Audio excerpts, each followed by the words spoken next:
샬롬, 말씀 읽어주는 김기용 목사입니다. 오늘도 기대하는 마음과 사모하는 마음을 가지고 하나님의 말씀 함께 읽겠습니다. 예레미야 6장 1절부터 15절까지의 말씀입니다. 베냐민의 자녀들아, 살려거든 달아나라. 예루살렘에서 도망쳐라. 당장 나팔소리 마을에서 수장 뿔나팔을 크게 불어라. 봉화연기 마을에서 연기를 피어올려라. 북방에서 재앙이 쏟아져 내려온다. 무시무시한 공포가 닥친다. 나는 사랑하는 딸 시온을 아름다운 목초지라 불렀다. 그러나 이제 북쪽의 목자들이 그녀를 발견하고 군대를 몰고 와서 사방에 진을 친다. 어디서 풀을 뜯어 먹을까 모의한다. 그러다가 외친다. 공격 준비, 전투 준비, 전원 무장하라. 정오에 쳐들어간다. 너무 늦었나? 날이 벌써 저문다고. 땅거머리가 내린다고? 좋다. 어쨌든 준비하라. 밤에 공격해 들어갈 것이다. 그녀의 방어 요새를 초토화시켜버리자. 만군의 하나님께서 명령을 내리셨다. 그녀의 나무들을 베어 쓰러뜨려라. 포위 공격 축대를 쌓아서 예루살렘 야만이 가득하고 폭력이 들끓는 그 도성을 쳐라. 멈추지 않고 솟아나는 샘처럼 그녀에게서는 끊임없이 악이 쏟아 나온다. 거리마다 폭력이다. 강간이다. 외치는 소리가 들려오고 곳곳마다 희생자들이 땅바닥에 쓰러져 피 흘리며 신음한다. 예루살렘아, 너는 위험에 처했다. 나는 너를 더 이상 참을 수가 없다. 이제 너는 전멸을 앞두고 있다. 유령 마을이 되기 직전이다. 만군의 하나님께서 명령하신다. 이제 시간이 되었다. 포도를 따거라. 심판을 행하여라. 이스라엘에 남아있는 것들을 모조리 수거하여라. 그 포도나무들에게 가서 포도알 하나 남기지 말고 모조리 따거라. 내가 할 말이 있다. 누구 귀 기울여 들을 자 있는가?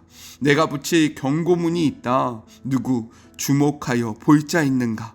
희망이 없구나. 그들의 귀는 밀로 봉해졌다. 전부 기머거리에 눈뜬 장님이다.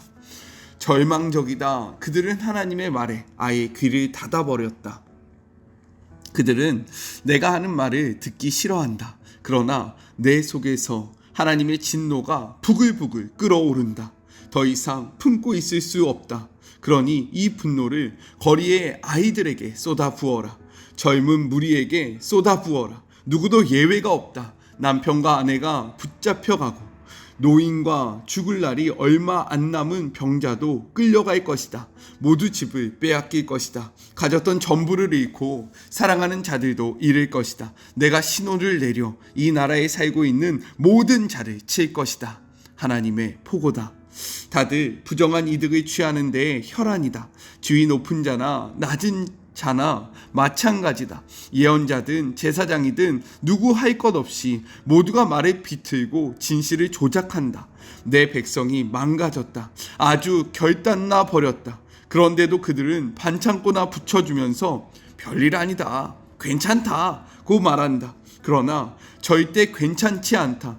무도한 짓을 자행하는 그들, 부끄러움을 느낄 것 같으냐? 그렇지 않다. 그들은 부끄러움을 모른다. 얼굴 붉힐 줄을 모른다. 그들에게는 희망이 없다. 바닥에 맺혀진 그들, 일어설 가망이 없다. 내가 보기에 그들은 끝났다. 하나님께서 말씀하셨다. 이것은 하나님의 말씀입니다.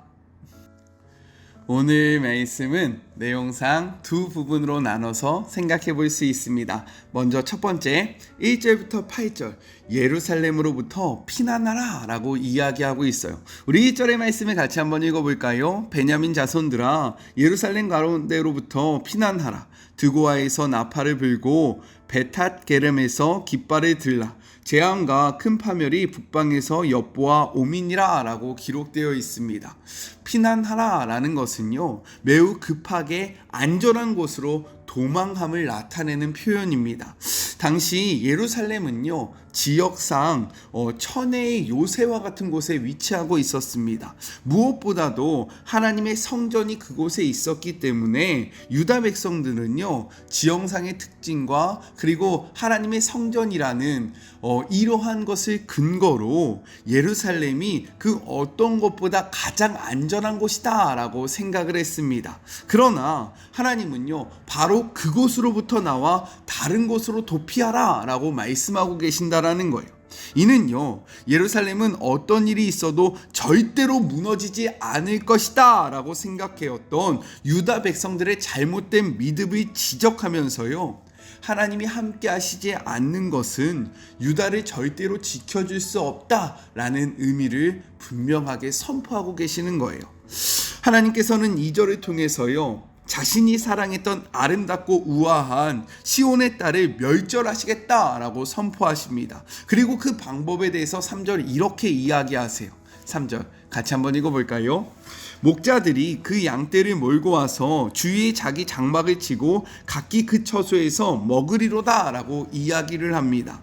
보통 성경에서 목자와 양, 이것은 무엇을 나타내냐면 이스라엘을 보호하는 하나님의 목자로, 그리고 하나님의 보호하심과 인도하심을 받는 양을 이스라엘로 생각하고 상징합니다.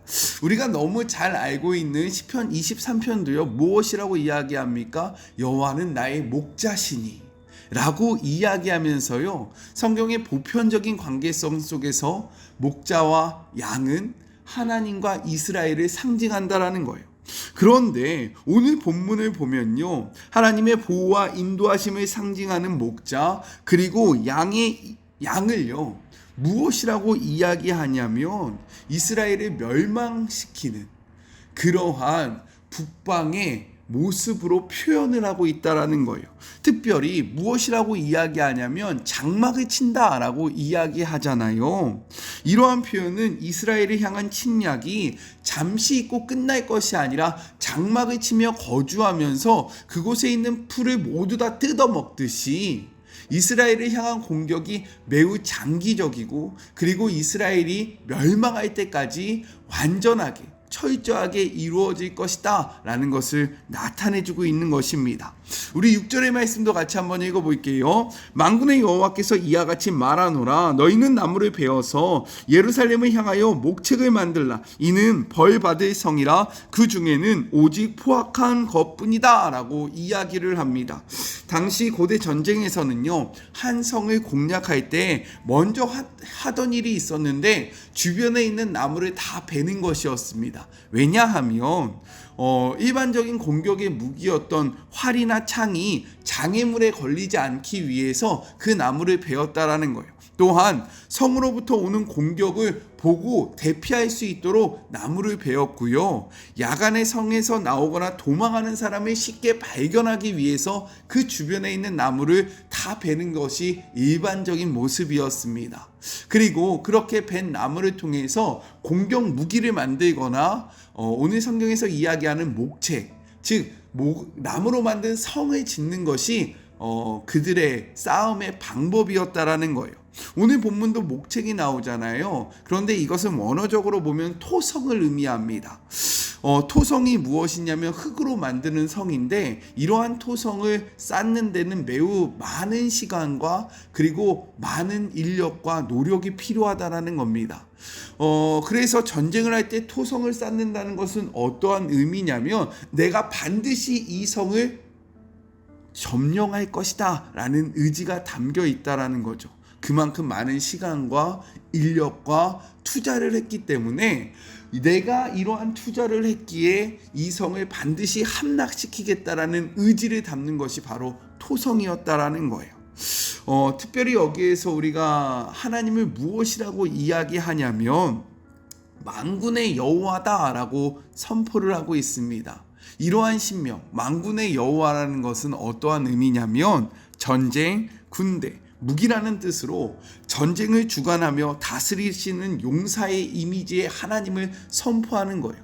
즉 전쟁에 능하신 하나님, 전쟁에서 승리하신 하나님을 나타내는데, 지금 이 전쟁을 주관하시는 분이 바로 하나님이다 라는 것을 이야기하고 있는 겁니다. 예루살렘을 멸망시키는 그 전쟁의 선두에 하나님이 서 계시고요.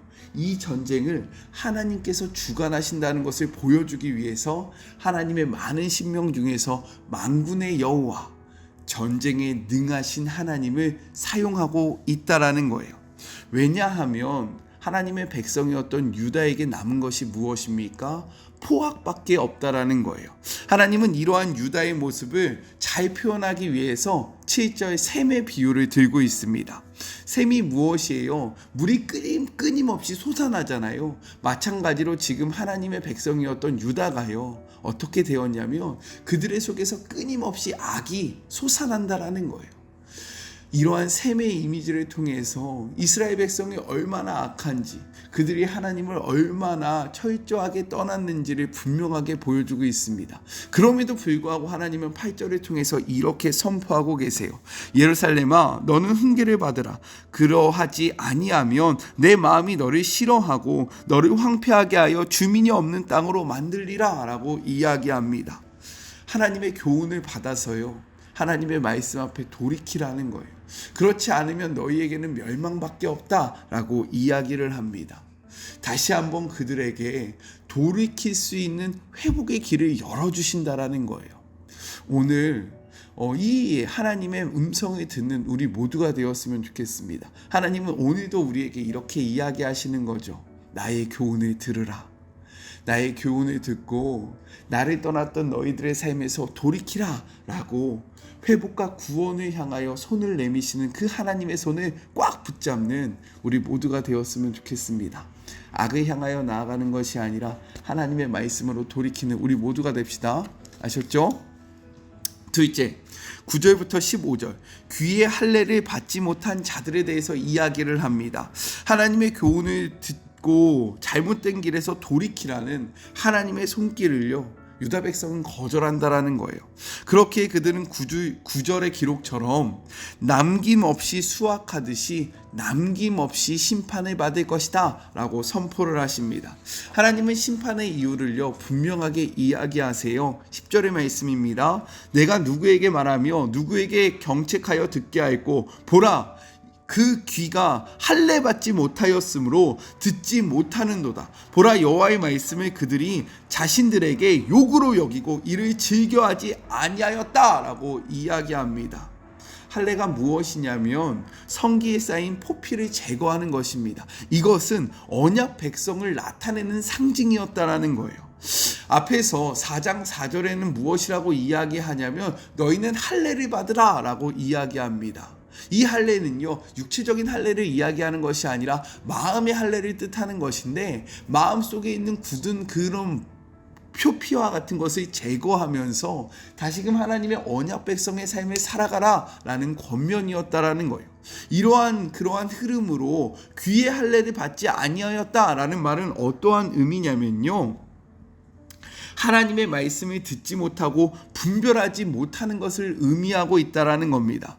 유다 백성은 하나님의 언약 백성으로서 그분의 음성을 들어야 했고요, 그분의 뜻으로 나아가야 했어요. 하지만 귀가 할례를 받지 아니함으로 하나님의 음성을 듣지 못했고요, 하나님의 뜻을 분별하지 못했다라는 겁니다. 유다 백성은 여기서 더 나아가서요, 오히려 하나님의 말씀, 우리를 살리고 우리를 생명으로 인도하시는 하나님의 말씀을 무엇으로 여겼다라고 이야기합니까? 욕으로 여겼다. 자신을 향한 비난과 그리고 자신을 향한 모욕으로 여겨서 이를 듣지 않기로 결단했다라고 성경은 이야기하고 있어요. 놀랍게도 이러한 모습은요, 특정 그룹에 국한되지 않았다라는 겁니다. 13절의 말씀 같이 한번 읽어볼게요. 이는 그들이 가장 작은 자로부터 큰 자까지 다 탐욕을 부리며 선지자로부터 제사장까지 다 거짓을 행하였다라고 이야기해요. 모든 세대와 모든 그룹이 탐욕과 거짓으로 귀가 멀었다, 귀를 닫았다라고 이야기를 하고 있는 것입니다. 그들은요, 자신의 만족을 위해서 이렇게 선포했어요. 14절입니다. 그들은 내 백성의 상처를 가볍게 여기면서 말하기를 평강하다 평강하다 하나 평강이 없다 라고 이야기합니다. 그들은 샬롬을 선포한 거예요. 야, 샬롬, 너 평안해야 된다. 야, 너 평안하지, 평강하지, 괜찮아, 아무렇지 않아, 다 잘 될 거야 라고 이야기를 했다라는 거예요. 그러나 그 샬롬은 거짓이었습니다. 왜냐하면요, 샬롬이 샬롬 될 수 있는 것은 그 샬롬에 하나님이 함께 하셔야지만 샬롬이 온전히 선포되어지는데, 그들이 선포했던 샬롬에는요 하나님이 없었다라는 거예요. 자신의 욕심과 자신의 욕망이 있었기 때문에 그 샬롬은 거짓 샬롬이었다라고 이야기를 하고 있는 것입니다. 우리는 어떠합니까? 우리는 귀의 할례를 받았습니까? 그 말이 무엇이에요? 하나님의 언약 백성으로서 하나님의 말씀을 들으며 하나님의 뜻으로 나아가고 있습니까?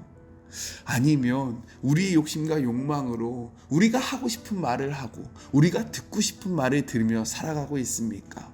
오늘의 이 말씀 앞에 우리의 귀에 할례를 받아 우리를 생명으로 인도하시는 하나님의 음성을 온전히 받아들이는 우리 사랑하는 마리모 가족들이 되었으면 좋겠습니다.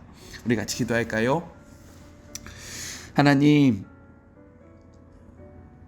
우리가 의지하며 살아가는 것은 무엇입니까? 이스라엘 백성들은 예루살렘 성이 안전하다고 이야기하면서 예루살렘에만 있으면 그 어떠한 진노도 피할 수 있을 것이다 라고 생각했습니다.